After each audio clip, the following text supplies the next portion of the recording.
The evening turned out much better than she expected.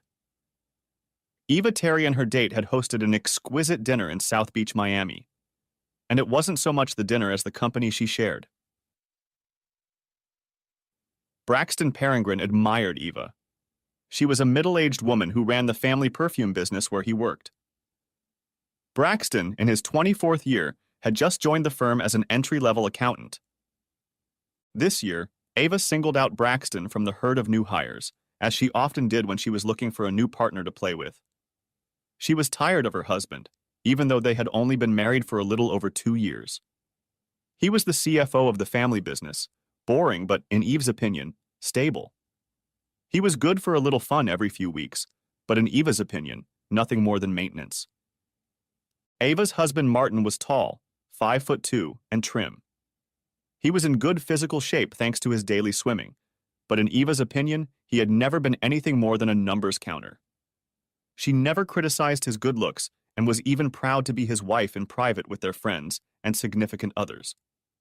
But he lacked a face that could be used for the public appearances necessary to sell the brand. He had no style, no flair. He was much better behind the scenes. She supposed that was why she'd married him. She needed financial management and the love and support of a good man to succeed. It wasn't that she didn't love him. She loved him, but she needed a younger man. Constantly in the spotlight of television commercials and magazine ads, even at 45, she had blazed a wide swath in both her business and personal life. She had a model-like appearance with her blonde hair, perfectly applied makeup, and stylish clothes. She looked like a younger version of Andie MacDowell. Her extracurricular adventures before her marriage to Martin were carefully concealed. Braxton was her new attempt at a new partner. It was their first date and her first affair in her marriage, and she was testing how clear those waters were. Of course, Braxton had been vetted by her personal security team. They'd done a thorough background check on him to uncover any hidden flaws, just as she'd done with every other young man in her life. So far, barring one failed long-term relationship in college, he looked clean and pure. Perhaps he could be bribed if it came to that, but overall he was untainted. How refreshing it was for Eve to be reminded of that as she read the report. Eve intended to study Braxton beyond the report. For an accountant, he was extremely charming. He had shown her deference when she had casually walked into the accounting office one afternoon to clarify something with Martin, which had attracted her at first. He was very handsome, broad-shouldered, dressed in a fashionable suit. He was cheerful and fashionable, unlike her husband Martin, who seemed to wear suits designed in the 80s. Martin married Eva because he was in love with her. It didn't hurt that he thought she was the most beautiful and intelligent woman in the world. She was a very powerful executive in the competitive fragrance industry. She seemed to be very much in love with him as he was with her. They dated for almost a year before he got down on his knee and proposed. She immediately said yes. Martin had no intention of working for her, but the timing of their engagement seemed right for him to become more involved in the business. The company was trying to convert some of its long-term debt into private equity. Martin had provided invaluable assistance, completing the transaction without any problems. He was very proud when Eva appointed him CFO, and he was honored to be called Eva's husband. Of course, he knew about her affairs with younger men even before their engagement. They had even discussed it at length after their engagement and subsequent marriage. Eva had assured him that all such liaisons had ceased. After all, she hadn't been married before, so her past affairs were her own. In the back of his mind, Martin suspected that she might continue her affairs with younger men, but he hoped that would not be the case. Despite his misgivings, he had made up his mind to marry them. He was willing to trust Eva and ignore her past behavior. But he was also prepared for the future, should Eva's self-esteem and womanizing ways manifest themselves again. He made it clear to Eva that fidelity to the marriage was paramount to its continuance. When they married, he was 39 and she was 43. During their first year of marriage, they recreated their honeymoon. Both Martin and Eva never seemed to want anything more. Martin certainly suspected his beloved wife of continuing spontaneous liaisons, but he never admitted these feelings to anyone and never admitted them to Eva. Of course, he could neither prove nor disprove their existence. It was only a feeling based on Eva's past behavior. At the beginning of her second year, Ava gave signs that the lava of her affair with Martin was cooling. Martin again questioned her fidelity, but of course he could never prove anything. Eva, as CEO, held all the important cards, including unlimited access to all systems, personal and private. There couldn't be any secrets she didn't know or could find out if she chose to. The house the power couple lived in was quite large for the two of them, over 5,000 square feet.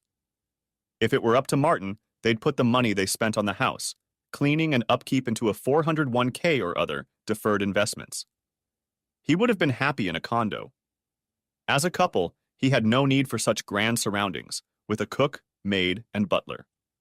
He did, however, enjoy using their pool on a daily basis. The pool was indoor and overlooked the grounds of their immaculately maintained Miami home through clear glass. The pool, located partially inside the house, was Martin's pool. Outside was a luxurious pool with a built-in hot tub heated by solar panels. The pool was an extravagant thing, but Martin thought it was worth splurging on. He took meticulous care of it every week, checking the condition of the water and adding chemicals as needed. No maintenance staff or pool boy was required to care for the pool. He paid special attention to the pH level of the pool to keep his dark brown hair from turning green like the pools he remembered from high school and college. It was the start of a new year of fragrances that began in June 2010 and garnered media attention. The company had just released a new fragrance before the buying frenzy that accompanied the start of the vacation season in the fourth quarter, which attracted widespread interest. The fragrance seemed like a hit worth its weight in gold. Several celebrities picked up the line and began promoting it throughout the summer months. When commercials and print ads with Eva as the model appeared in late September, the product took off like a rocket. Perhaps it was this rocket effect that caused the proverbial marriage cart to have its wheels fall off. Ava was never home, but she was at home in her element, the center of attention. She was constantly promoting a line of products. There were weeks when Martin didn't see her. Then he reasoned that it was just business, but still he never lost confidence that Eva wasn't firm in her commitment to monogamy. He could never say exactly who or when, but he strongly suspected something. She was too beautiful a woman not to attract male attention. He kept an eye on the financial aspects of the business and knew enough about the frequency of sales to not wonder when they had a new hit on their hands, but decided he needed to take some action on his personal life. He hadn't yet decided what course to take. When Eva finally returned after Thanksgiving from her 30-day roadshow, as she called it, she was exhausted. She had slept in their bedroom for almost 36 hours. Attentive to her needs, Martin showered her with love and affection. To him, it seemed like something unreal. His wife, with whom he had lived for just over 2 years, was a mystery to him. Beautiful, but terribly needy in times of depression. She longed to be the center of attention, but also enjoyed Martin's care in the comfort of their own home. As he cared for his wife, his sense of her deception eased a little. Martin knew that her frantic promotion schedule was coming to an end as the holiday season was drawing to a close. He was looking forward to spending the Christmas holidays with his wife to reignite the embers that had been fading since the beginning of summer. Sure, Martin kept in touch with his wife while she toured the US and Europe promoting the new line, but doubts about her fidelity constantly plagued him. While she was away, Martin installed pinpoint micro cameras throughout the house. Their locations remained a mystery to him until he reviewed their recordings one evening before Eva returned. But even then, given the camera's ability to follow a target, zoom in and focus, determining their exact location was nearly impossible. One evening, after the cameras had been installed, he watched him walk through the front door and was able to make out that his fly was partially down. Embarrassed, he decided that the cameras would be sure to capture all of their adventures in the house. The quality of the video was amazing, but the sound quality was even better. Together, they were a first-class security system, which was supposed to do the job. Martin had long believed that Eva's affairs took place while she was traveling, but he couldn't rule out that they took place in their home. This tentative step of watching the house was Martin's first attempt to find out her adventures or to get more information about whether they were taking place elsewhere. Their schedules were such that they rarely had lunch or saw each other after coming to work, so Eva could easily slip away for an afternoon lunch at home with anyone. Each room in their house was equipped with its own 3-camera system with battery backup in case the power went out for recording. Video images were streamed over the internet to a central computer in the cloud. Each camera had its own memory card capable of storing 24 hours of video and audio. They were all wirelessly synchronized with the main computer in the cloud, to which only Martin had the password. Special software allowed you to view images from each room on split screens, or click and zoom on any particular channel. It was elegant, yet simple. When Martin finished replaying him entering their house with his fly half down, switching between the various cameras, he hadn't hoped or expected to catch Eva doing anything indecent. It was just his cautious way of planning ahead for anything that might happen. The videotape of the CEO being caught in the act with his lover would have made tabloid editors drool if they had learned of its existence. Martin hoped that the threat alone would be enough to make Eva realize the consequences.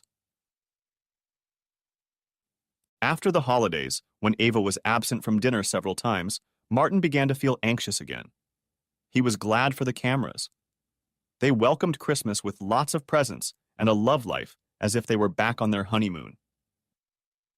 When they returned to work after the holidays, Martin felt that Eva had changed, but the cameras and the audio recordings made him feel nothing but love and affection, and Martin reviewed the files daily. Eva asked him to visit the factory in China in late January to make sure their recordings and quality control met the company's standards. Martin suspected her request was a new rat in the pack, but bit his tongue and agreed to the trip. He would be gone for 2 weeks. Long enough, of course, for Eve to bring one of her conquerors into the house for fun and games, and he would be comfortably out of the country. This time, however, he decided I had the cameras. Eva had plans of her own after Martin left for the East at the end of January. She planned to take Braxton out to dinner tonight, but at her home rather than at one of the fancy South Beach restaurants. She didn't think she really needed to seduce Braxton, since he had given her every signal that he was interested in playing during their last dinner. She liked it when her lovers came to her on their own. It gave her a sense of control and power over the situation. Braxton knew he wanted Eve and was determined to get her. Her husband Martin, his boss, was nothing to him. He wasn't physically intimidating. He considered himself a better man. Eve called Braxton into her office mid-afternoon after Martin's early morning departure. Braxton, wasting no time, arrived and chilled until Eve's assistant allowed him in.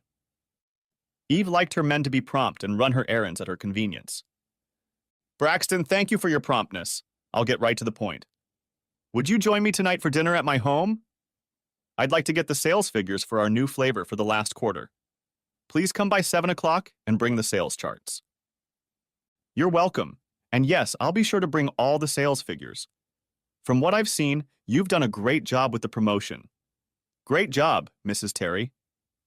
Thank you, Braxton. Please call me Eva when it's just the two of us, as it will be tonight while we're having dinner and going over the numbers. Please take the address from my assistant when you leave. Braxton was dismissed. He was a little concerned that there wasn't more flirting, especially since their last date had gone so well. Perhaps she needed to maintain an office cover to avoid the possibility of being discovered when someone's quill dipped into her inkwell. Whatever the case, Braxton knew what was going to happen this evening. She wanted him. He could feel it in the way she licked her lips several times as she spoke. She casually twirled a small lock of hair from her neck and her fingers, as if it were bait. She looked like a tigress twirling her tongue while looking at a moose. This was Eva's way of trying not to draw attention to herself and to be modest. Eva had an entire security team assigned to her that watched her every move. They did it electronically and physically. Martin didn't know that she checked the house monthly for electronic devices, but he was well aware of her physical security. Her security had discovered the cleverly placed cameras shortly after Martin had installed them. In Eva's opinion, it would be unwise to expose them. Instead, after being informed about them, she requested that they be temporarily disabled, as she did not want Martin to learn of their discovery. In her opinion, this was advantageous as it allowed her to control the information. Also, Martin thought she was chaste. It was too good to be true, she thought. She could use his own observation to prove she was chaste. Martin would never suspect anything. Her chief security director had advised against leaving them active, as it might cause even more concern if the signal went white-hot. However, he had provided a device that essentially jammed the wireless data transmission from the cameras, which had resulted in the whitewashing he was talking about. She wondered what Martin might have actually said. "Honey, I know you're cheating on me, but my cameras must have malfunctioned, so I have no proof." Eva laughed out loud. Her laughter was evil. She ordered a jammer to be installed. Arriving home at 4:30, Eva relaxed in the bathtub with a glass of Chardonnay. The relaxing pulses of the jets, warm water, and bubbles put her in a state of euphoric bliss. At 5:30, she stepped out and threw on a robe. Eva was completely relaxed. She had already had the cook prepare dinner and wanted to make sure everything went according to plan. Besides, she needed a refill on the wine. She could have called the butler, but preferred to do it herself. "Martha, I hope everything is ready for dinner tonight," announced Eve, entering the kitchen. Announced Eve, entering the kitchen. Announced Eve, entering the kitchen. In the adjoining dining room, she saw the table set for two, with candles as she had requested. The serving utensils were arranged perfectly. The fillings were lobster bisque, crisp wedge salad sprinkled with blue cheese, and baked Chilean sea bass with almond string beans as a main course and side dish. This was one of Eva's favorite dishes. The fish had a lemon and rosemary note that paired perfectly with the wine she had chosen. Martha filled her in on everything that was in the kitchen. All the food was ready. Eve only needed to turn on the ovens and burners at the right time, and dinner would be sumptuous. Eva was sure Braxton wouldn't mind helping her serve a few plates while they sipped wine while dinner was being prepared. Eva was in a devilish mood this evening. Around 6:15 p.m., she decided to head back to the bedroom to get dressed for the evening. She flicked the remote control, which emitted a quiet beeping sound that meant that all of Martin's cameras in the house were turned off. Any prying eyes or camera would have seen the snow. Dinner with a new client was on her calendar. Now that the cameras were off, a different scene played out. Sipping her wine, she looked at her closet and decided what to wear. She finished dressing just as the doorbell rang, just before 7. Her boy was punctual. The cook and butler had long since left, per her orders. Braxton looked ravishing. His shoes glistened as if he'd just shined them. She invited him in. He brought a bottle of wine and flowers, which pleased her greatly. No one but Martin, her caring husband, had ever thought of bringing her flowers. This touched her. None of her affairs before marriage had contained an element of romance, which she admitted was exciting.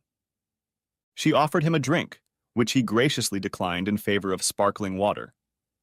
She poured herself another generous portion of Chardonnay, which would be the wine of the evening. She began to prepare the soup and checked Martha's instructions one last time to make sure everything was perfect. Martin had landed in Tokyo, Japan, and was waiting for his relatively short flight to Beijing, China, when his phone beeped. He approached the gate for his final flight to China and decided to sit down with a drink to review the message. The alert came from the cameras. While he was reviewing the details, the cameras reported a malfunction. He tried to log on to the main server and found that there was no signal from the cameras to it. Puzzled, he called up an additional screen on the cameras. According to the app, they were powered up, but the only signal they were transmitting was white snow. Frustrated, Martin pressed all the buttons in the app, trying to find the cause of the problem. He even went into advanced mode, having never tried it before. In a rage, he pressed the button several times to no avail, nearly breaking his phone in the process. At the worst possible moment, the cameras didn't work. He gave up on the app and decided to personally speak to the security representative who sold the equipment as bulletproof and demand a full refund. Eva and Braxton enjoyed soup, salad, and a meal while going over the sales figures over a nice dinner. Braxton had a glass of wine at dinner, but nothing more. Eve wondered if he was just taking care of himself, or if he really didn't like drinking alcohol. No matter, she thought. If he behaved even half as well in bed as he did at dinner, he'd be worth it. Braxton, are you interested in older women? She asked. Only if the older woman is you, Eve, he replied carelessly. Well, since we have the same mutual interest, perhaps we should retire to my bedroom. I'm a little tired. It's been a long day, and I'd like to see the sales projections for the first quarter. What about your husband? He asked quickly. Martin? She glanced at her watch. He should be boarding his flight to Beijing soon. She replied easily. Lead the way, my love. Martin took her hand. When they reached the master bedroom, Braxton froze in awe as he admired the furnishings. It was also where they had done it. Perhaps, she thought, he could be the long-term lover she thought she needed so badly. The thought of a long-term lover made her blush and also shudder with fear. Guilt overwhelmed her. This was her first affair since her marriage. She was no longer a lonely socialite with no concern for anything in the world, or for her husband. Now she truly believed she knew what it meant to be married. While Braxton gathered his clothes, Eve whimpered quietly in bed. What had she done? Not only had she defiled herself, she had defiled her marriage. Martin had been her first marriage by choice. She had never been able to find that perfect combination of man, intelligence, and charm.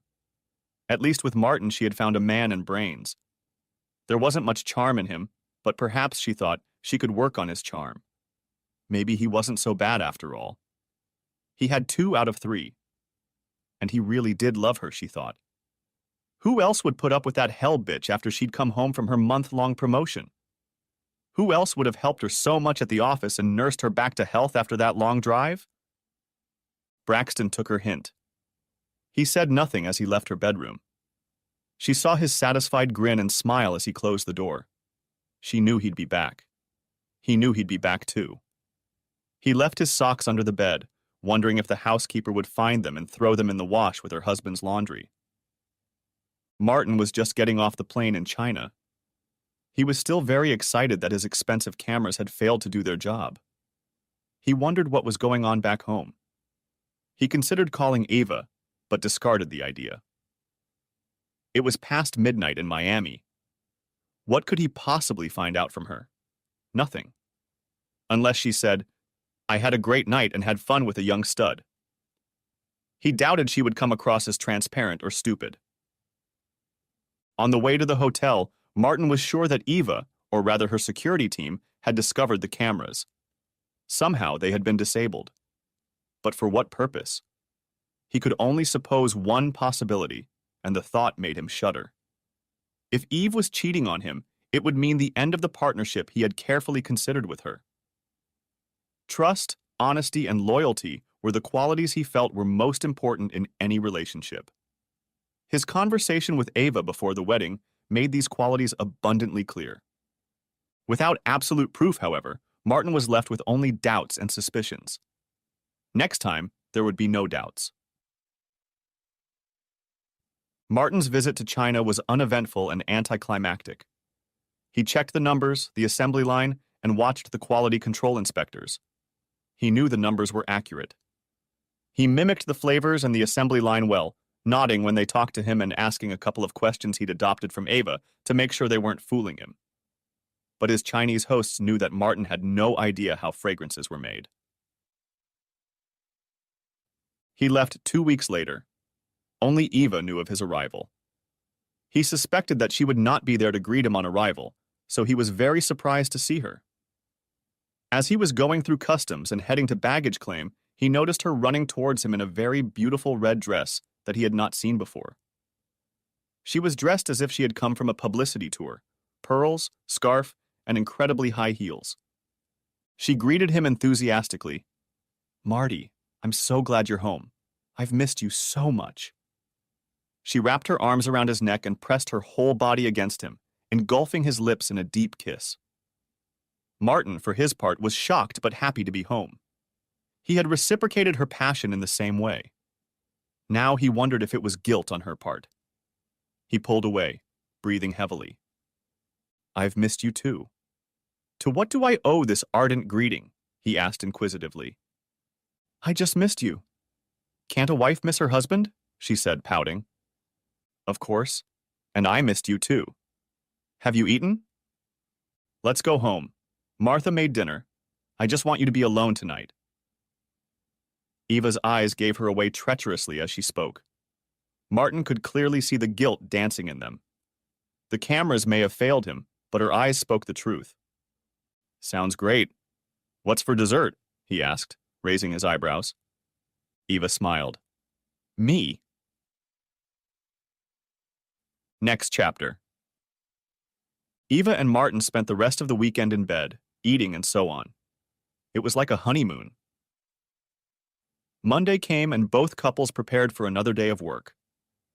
During the weekend with Martin, Eve felt something she had never felt with Braxton. Love.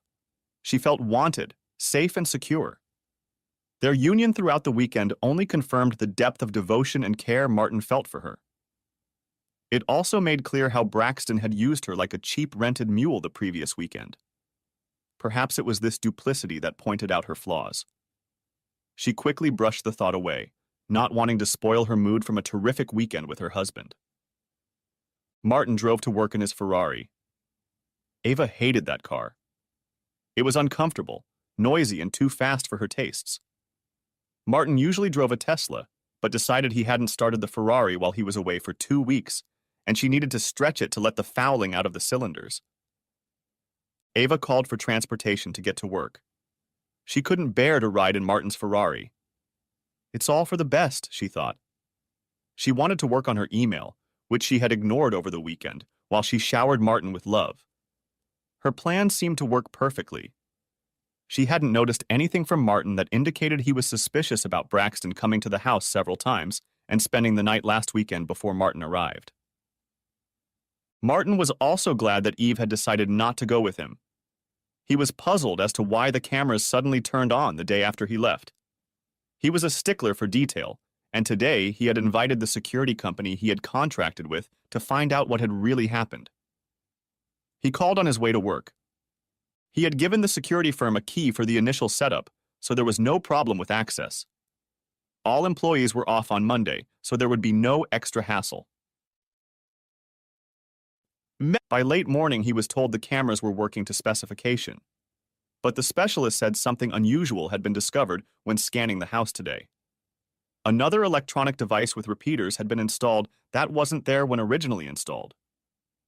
They didn't know what these devices were, but speculated that it might be some kind of interference that was interfering with the cameras.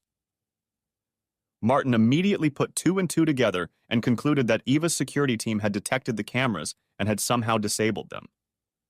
Martin's heart clenched. He realized what the fact that Eva knew about the cameras could lead to. He was now certain that Eva was cheating on him in their own home. There could be no other explanation. If she had come to him and asked why the cameras were installed, he would have simply answered, for their personal safety. But she hadn't. She knew they were there and had deliberately turned them off. After lunch, he was going to take some preliminary steps to secure himself financially. Eve had asked her personal assistant to have Braxton meet her at the office at 10. Gina had been with her for the past 10 years. Ever loyal, she earned more than most in the company. Her loyalty had been bought and paid for by Eve over the years. But Gina had guessed what was going on from the very moment Braxton had first been called into Eva's office. She liked Eve, even dreamed of being like her someday. But what she was doing to her husband was just wrong. He had no idea that Eva was screwing around with someone like Braxton, just like she had with others before she was married.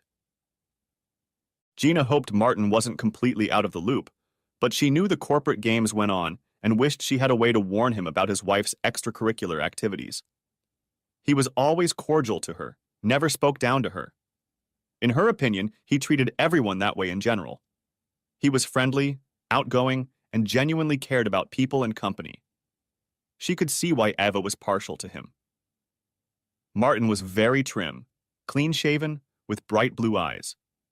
Even though he was a little older than her 35 years, she still considered him quite young. She even felt a slight shiver when he walked in on Eve. Clothes weren't his best attribute, which she was sure Eve had pointed out to him. But Gina believed there was always more to a man than his clothes. The man makes the clothes, not the other way around. At 9:55, Braxton was sitting next to her, ready for Eve. Unusual, she thought, that Eve hadn't asked him to bring props to make their meeting look more realistic. Was this really just a date call? Surely Eve wouldn't just entertain Braxton in her office. Gina could have listened to the door, which would surely slam shut with Braxton's arrival. She could also have turned on the intercom and picked up the phone as if she were having a conversation. That would be risky if Eve saw that the intercom light was still on. Eve rang the intercom. Gina answered immediately and invited Braxton inside. He opened, entered, and closed the door. She continued talking on the phone as the door closed and pressed the intercom button a second time. She knew she was taking a risk, but she was more curious to confirm her certainty that something was going on between Braxton and Eve. Braxton, I'm afraid we're going to have to break off the relationship. Martin's back from China, and I don't want to take any more chances with you. Braxton fidgeted in his chair. What if I don't want to? What if I want to keep having fun with the CEO of the company? He said it loudly. Almost loud enough for everyone outside of Eve's office to hear. Braxton, poor soul, I hope you're just being cranky and not threatening me. Otherwise, this isn't going to go well. Eve lowered her voice, hoping Braxton would do the same. Really? What if I let your husband, my boss, know about this past weekend? Wow. I didn't realize you thought so little of me and my feelings. I think you've won. Would you like to have some fun here in my office? Eve gestured with her hands across the table. A somewhat stunned Braxton began to nod his head. You silly fool. You'll never have me again, much less in my own office. Who do you think you are? Please, go ahead and tell Martin whatever you want. It's your word against mine, and I can tell you who Martin will believe. Eve said it with determination, but felt herself shaking at her own words. Well, we'll see about that then, Braxton hissed, standing up and heading for the door. Eve, who never backed down in the face of confrontation, said conspiratorially, Braxton, before you go, consider that our entire affair has been written down. A little Photoshop magic and it could look like you've been obsessing over me, especially that first night. You bitch! Braxton yelled at her from across the room. I am, and I'll admit it, but we're done, and so are you. I'd suggest you find your next assignment and leave the firm peacefully, if you know what's good for you. Eve turned her attention to the papers on her desk, dismissing Braxton. Gina quietly hung up the phone after hearing all that had been said. Braxton slammed the door to Eve's office, startling Gina, who immediately rushed to Eve's phone. Eva, is everything okay? Should I call security? No, Gina, everything's fine. Just a slight miscommunication about the direction the company is headed. Nothing to worry about. But thanks for your concern. Braxton, Mr. Peregrine was disappointed with the outcome. If you're sure it's all right, can I get you anything? Perhaps a cup of tea? Actually, that would be great. Thank you, Gina. You're the best. Gina went to make Eve some tea.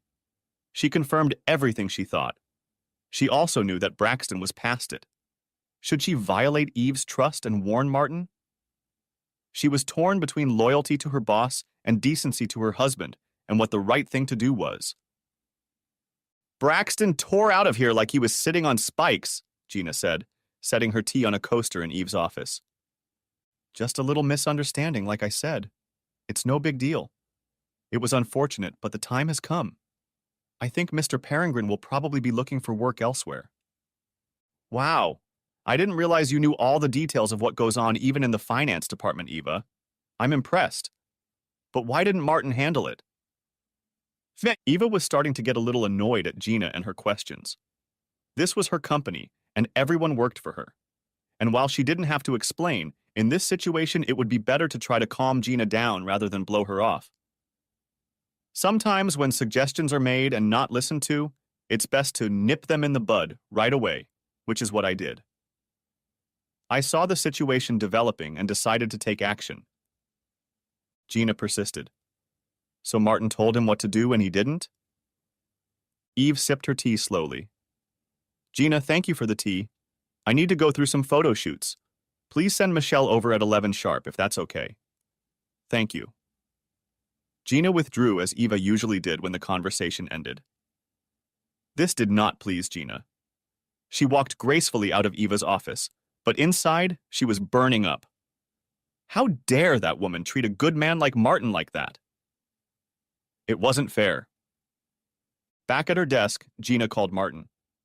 Hi, Martin, it's Gina, she said in a whisper, even though no one could hear her. Could you meet me for lunch at 12:30? I need to talk to you, it's very important. Sure, Gina. How about Tres Amigos on 3rd Street? 12:30, you said? Yes, thank you, Martin. I'm sorry it's so quick, but we need to talk. No worries, Gina. I'll see you at 12:30. Next chapter. Martin was already sitting in a booth in the back row. He invited Gina in as she walked through the door. The waitress appeared as soon as Gina took her seat. They both quickly ordered from the short lunch menu and easily decided to split the chicken fajita for 2. Martin became curious. As soon as the waitress left, he asked, Gina, tell me, what was so important that we had to discuss at lunch? Gina took a sip of her iced tea and looked at Martin. He was handsome. But he was also married, Gina reminded herself. But maybe after she told him everything she knew, he'd want a divorce. You'll probably think less of me after I tell you, but I think too highly of you not to tell you. Now Martin was surprised and wary. Gina, you've always been loyal to Sasha, longer than I have. I always thought you had the company's interests at heart. I could never think less of you as a professional in your own right. That calmed Gina down a little. She pulled herself together and proceeded to recount the results of this morning's meeting with Braxton Peregrine. Martin, I think Ava is having or has had an affair with Braxton Peregrine. I overheard their conversation this morning in which it sounded like Eva was ending her relationship with him. She said that since you were back from China, she couldn't risk you finding out about it. Martin was stunned. His worst thoughts and fears had been confirmed. He took a large sip of iced tea, saying nothing, staring unfocused at the table. It struck Gina that he showed no further emotion. Then a thought occurred to her. Maybe he already knew. Before Martin could answer, a platter of lunch appeared on the table. He was grateful to be interrupted. The waitress left. The silence was broken only by the sizzling of chicken fajitas for 2 in a cast iron skillet on the table between them. Martin looked Gina straight in the eye when he said, Thank you. Martin, what's wrong with you? Why are you thanking me? I just told you that your wife is having an affair. That's not at all what I thought you would say. Why aren't you angry, ready to kill the bellboy, your wife, or even Braxton? Gina's voice rose with each question. Gina, how long have you been working for Sasha? Asked Martin. It was my 10-year anniversary in December. Why? An excited Gina replied, but lowered her voice slightly to accommodate Martin. Bear with me. I think it will all become clear soon. How long have you been working for Eve? 10 years. I've always worked for Eva. Where is this going to lead to? I just told you your wife is having an affair, and you ask me how long I've been working here. I don't understand. In all the years you've worked for Eve, has she had her share of young men coming and going at her whim? Yes, replied Gina, still very confused. So what changed with Mr. Peregrine? You mean you don't mind Eva having younger lovers? I'm sorry, I guess I just never realized you were like that. I was clearly overreacting. It won't happen again. No, Gina, that's where you're wrong. You weren't out of line, and I would never have let Eve have a lover. What's different now? Queried Martin. You're married. It's just not right. Exactly. That's the difference. I'm married to a whore who can't seem to stop letting men into her bed. And by the way, I don't mind Eva having a lover. Period. And she knows it. That's probably more than I need to know, but I think I see where you're going with this. Do you think she feels guilty? I know she does. She also feels vulnerable. Martin replied evenly. So what are you going to do? For the rest of the day? Nothing. I'm not going to do anything out of the ordinary. I'm going to stay in my office and come up with a plan to get out of a very uncomfortable marriage. How can you be so calm, Martin? Seriously. I had a boyfriend a year or so ago who did something similar, and while I won't pretend to know how you feel since you're married, I was devastated. I spent the whole weekend eating ice cream from Starbucks and drinking White Russians to drown my sorrow. Gina, I knew Eva before we were married. I knew about her lifestyle. I can't pretend to really know her. She convinced me that she had changed, but I still had my doubts. She told me that it was all in the past and she was ready to settle down with one man. She said that man was me. I believed her. I decided to trust her. She's a chameleon. She can change her spots depending on the environment. Martin continued. Gina, I know you broke the rules today and honored me by telling me about it. For that, I will forever be in your debt. I'm going to share something with you, but I need your complete assurance that you will never, ever share what I tell you with anyone, not even Eve. Can you keep this between us? Of course. It goes without saying. Gina blushed slightly and then stared off into the distance as if pondering. But I seem to have betrayed Eve's trust by telling you her secrets today, so I guess I understand why you're asking. Gina, I may not have been a good judge of Eva's character, but I know I can trust you. I installed cameras in our house while Eva was on a publicity tour. A shocked Gina replied, Why? I suspected that Eva might be having or could be having an affair. All the signs were there. And when her tour ended and she sent me to China for a couple weeks, I was almost certain. The cameras would provide evidence to confront her if she was having an affair. What happened? I have to believe that Braxton was aware of it by then. Didn't the cameras show what you thought was going on? You must have already known everything I told you today. I would have thought so too, replied a grim Martin.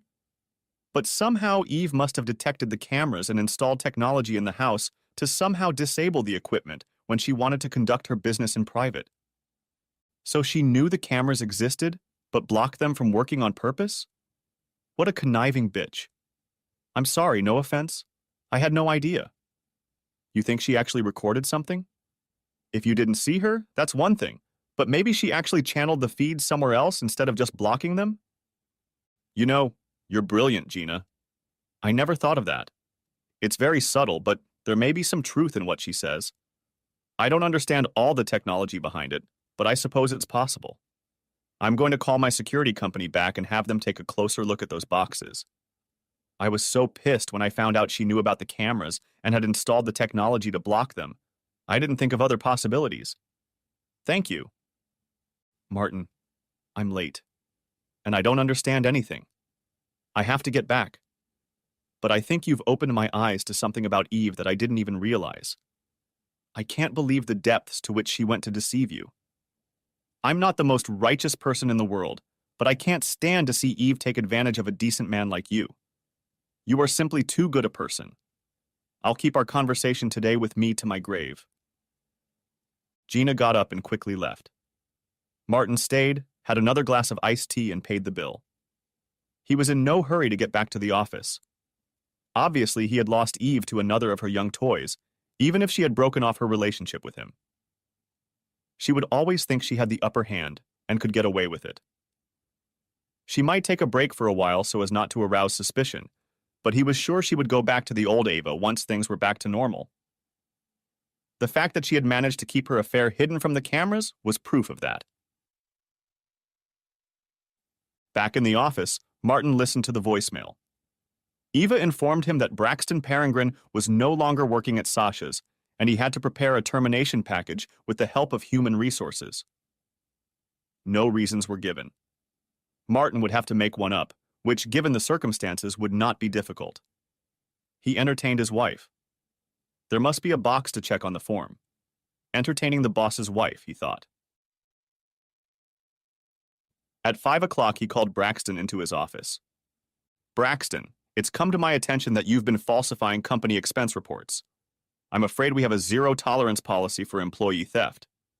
As of this moment, your employment is terminated. Please gather your personal belongings and leave the premises. You have 10 minutes.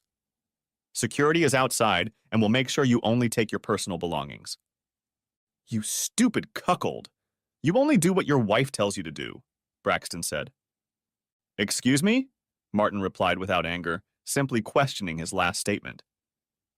You heard me loud and clear, you stupid cuckold. I entertained your wife, and now you're firing me to get out of your shitty marriage. You're right. I'm doing what my wife told me to do. I'm firing you. She's my boss. Thanks for confirming that you entertained Eve. I hope it was worth it. Martin again replied without emotion. You're a worthless coward. You know that, don't you? I've taken your wife to places you could only dream of. What does that say about you as a man? Braxton fired all his guns but felt very strong, as if he still had Eve. That may be so, Braxton. We'll never know, I guess. But what I do know is that you were fired with extreme prejudice, with no references, and with the preconception that you would never be hired in your field for the rest of your career because of the nature of embezzlement. It's never good when someone in accounting is accused of a financial crime against a corporation. It's not good for the auditors and all that. Is that all you've got? Some trumped-up charge of expense fraud? Braxton replied, but without much fervor. Well, and you just admitted to a relationship with a senior member of the board of directors, who happens to be my wife, yes. I suppose that's all I have. But I think that's enough, don't you? Don't you care about your wife, asshole? No, not particularly. Do you? Oh, I'm sorry. Did you think you were a big stud by taking her away from me? I guess I misunderstood your whole rant. You thought you were taking the prize, my prize, away from me? Eagerly retorted Martin. So what you're saying is that you're not mad at my wife and me because of our affair? And that I can entertain her better than you can? You really are a cuckold. Braxton shrank back. No, I'm not angry at all. I'm even pleased. If you want, you can have Eve whenever you want. I guess she was never mine. I just rented her. If you want her, call me anytime. She's all yours. Besides, she had a lot of studs, as you call yourself. Frankly, you're just another notch on her bed. I'm sure she's already forgotten about you and is looking for the next conqueror. Isn't that what she told you this morning? She may be beautiful, but keeping her is too expensive for my budget. By this point, Braxton was almost out of his mind. He figured he could challenge Martin to a fistfight, which he knew he would win by a wide margin. What swimmer could surpass him as a wrestler in college? No one had even tried. I'll just clean out my desk. Braxton, one last piece of advice. You should take the test. I've never ridden a horse. Now get out of my office, you piece of scum. Martin said this with venom, even though he knew Eve was probably clean as a whistle. He had one more surprise for Braxton. Braxton gathered his things and quietly, but still inwardly angry, walked out of the building. Once 20 yards from his car, he reached into his pocket for his key to unlock it. As he pressed the key fob, the car exploded in a huge ball of fire. The car flew 5 feet off the ground and then settled back down to burn from the intense heat. Even the car's tires were on fire. If he had been a few feet closer, he realized, he would have died instantly. He had to admit that perhaps he had entertained the wrong woman and pissed off a very powerful enemy in the form of her husband. Next chapter. The weekend passed quietly between Eva and Martin. She was able to treat Braxton's misfortune with his car as bad luck. Martin wasn't himself. She tried unsuccessfully to approach him on Saturday. Martin remained frigid all Sunday. Eva realized something was wrong and suspected she knew what it was. She decided not to disturb the hive. Perhaps if Marty put it out of her mind, things would go back to normal. She believed that Braxton had kept his promise and told Martin about their affair. If Marty hadn't opened up to her, she had to assume he knew. Braxton wasn't about to run away from Martin Terry in fear. He knew Eve would soon want him back in her bed. All weekend he had been thinking of Eve. He wanted her more than any other woman he had ever met. He couldn't understand it. There was something unattainable about her that he longed for. Yes, She was married to her shit-for-brains husband, but that didn't matter to him. She wanted to be conquered. She wanted to bend to his will. He didn't care about his 2-year-old Honda. The fire department was having fun putting the car out of its misery. The insurance company would buy him a new car. The police did a cursory investigation, but found nothing significant except a few charred wires that had burned in an arc near the fuel pump as the likely source of the explosion. Martin had been planning. He was working. He always did. He was going to do maximum damage to Eva and her boy toy. He was going to take over the company by making Gina the new face of the company. A simple mousetrap would be his savior. A simple mousetrap would save his future, but it would also save his sanity. All his plans to install expensive cameras had been in vain. But he knew now that Eva would never remain faithful to her marriage if given time. And Martin had time. He drove himself into a frenzy at work. Week after week he worked until he couldn't work anymore. Eva clung to him like a sycophant, but he remained adamant and only mumbled words of courtesy to her. He showed her no affection or emotion. He began to weaken. Eve was so beautiful. It took every ounce of strength he had to treat her less than humanly for 6 long weeks until she finally gave in to her own desires for affection. Just after 6 weeks of silent imprisonment, Eve stumbled back. She called Braxton. The conversation was brief. "Meet me at my house at 6. Don't be late. I need to see you." Finishing the conversation, she hung up. Braxton smiled his wolfish smile. He had just enough time to shower, shave, and get to Eve's on time. When he arrived, all the lights in the house were out. He wondered briefly if anyone was home. He walked to the front door and confidently rang the bell.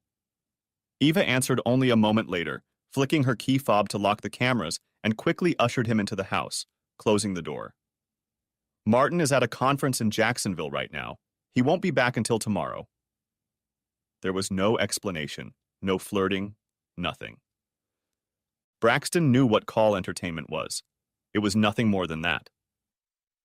He quickly went to bed, and as he did so, Eve entered the room with 2 glasses of white wine. She handed one to Braxton and got into bed, adjusting the pillows to talk. "Rules," she said. "You're not staying the night. You'll leave when I tell you to. Okay?" Braxton took a sip of wine and nodded. "Crystal," he said. "Then finish your wine and get to work. You almost cost me my marriage. Do it, Braxton, or this will be the last time you have me. I mean it." Braxton didn't waste any time in the least. After they got down to it, she said, "That's enough. I'm done for today. Get your clothes and get out of here." Braxton didn't like being used. "Who says you get to call the shots?" "D. Now get out. I'll lock the doors when you leave." Things were boiling inside Braxton. He'd already told her husband that he'd entertained her. This time, he decided to test his strength. He really didn't have any cards to play. Stepping onto the floor at Martin's side of the bed, he felt something nudge his foot. He lifted his toes slightly, figuring there was something under the bed. When he lowered his fingers to the floor, he felt something metallic touch them. Just as he was about to pull away, a clanking sound shook him and Eve. He tried to pull his leg away but found he couldn't move it. He asked Eva to quickly turn on the light. She turned on the bedside lamp. "My God, Braxton, what the hell is going on with you? I said get out of my house." She looked closely at Braxton's contorted face and realized something was seriously wrong. "What is it?" "I can't feel her anymore. My leg, I can't feel my leg." He cried out in pain. Eva got out of bed and walked over to his bedside. She turned on Martin's bedside lamp and took a closer look. She recoiled in shock when she saw what looked like a bear trap that Braxton's foot had fallen into. "What have you done to me?" "Shut up, Braxton. I didn't do anything, but I think my husband did. Damn, this doesn't look good. Just don't move." Eve didn't know what to do. He begged Eva to call 911. And Martin's phone alerted him that the cameras were out again, but this time he knew that wasn't the case. He also had his security company reprogram the cameras so that they would transmit on multiple frequencies, thus bypassing the jamming device that Eve had used to hide her illicit communication. He turned to a real-time cloud server to observe what was happening. After the fun and games, when Eve invited Braxton to leave, he stepped on a mousetrap. In this case, it was more of a bear trap, but Martin decided it was best to be overinsured. A broken toenail was hardly punishment enough for stealing his wife, so Martin opted for an upgraded unit from the local sports store. Eva, I need to go to the hospital. I don't even want to think about what will happen if I don't get this trap off me. Give me my cell phone so I can call 911. Please, I'm begging you as one person to another. You have to get help. Braxton pleaded with Eve. Eve was in a panic. She didn't know what to do. If she had called 911, they would have responded, of course, but surely an investigation would have been launched. She was as trapped as Braxton was. She walked over to her high-backed chair and sank heavily into it. Eve had always considered herself a decent person, though in reality she might call herself selfish. She remembered that Martin had been so serious when he proposed to her. He wanted to make sure she knew the consequences of infidelity.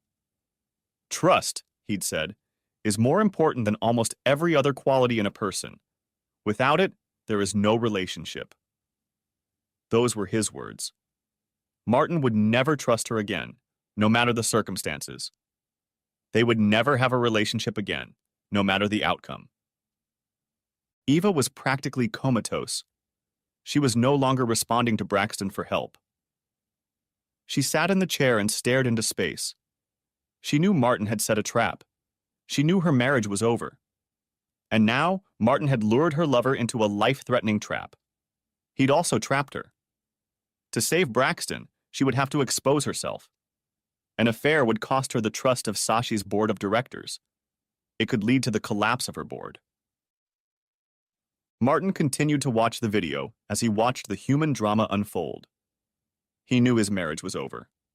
He might get in trouble with the authorities for the bear trap under his bed, but Eve would be of no help unless he went to them for help.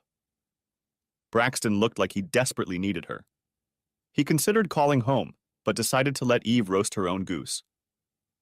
Braxton looked pale. Martin thought there was still time for Eva to do the right thing. He considered calling her again, but declined. Gina was already out of the shower. He heard the hairdryer provided by the hotel come on. He was about to turn it off when Eva walked over to the closet and pulled out a gun.